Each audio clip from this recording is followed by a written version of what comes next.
Alright, here we go. Who's steering? Ready? Me. Go!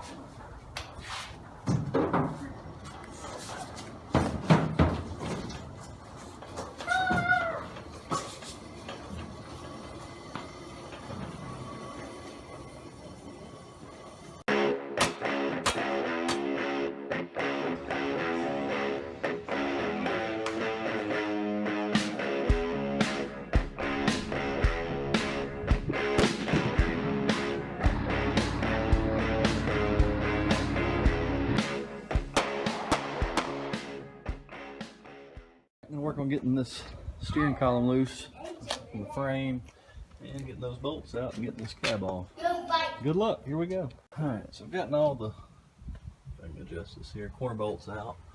I got that part of the gas tank bracket that was, gas tanks mounted behind the seat in these. I got that one off. Unfortunately, it caused a pinhole right there. But we'll fix that.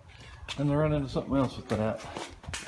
The nut that holds that cab corner in place is behind here, held in. So that's fine, baby. So I'm gonna roll this out. All right, run up to the house. Mommy said food's ready anyway. I'm just gonna bend that out like so and get that nut out. So I think that's the progress for today, and well, I may can get something else done, but it's probably all you're gonna see today. And I'll get you another update soon.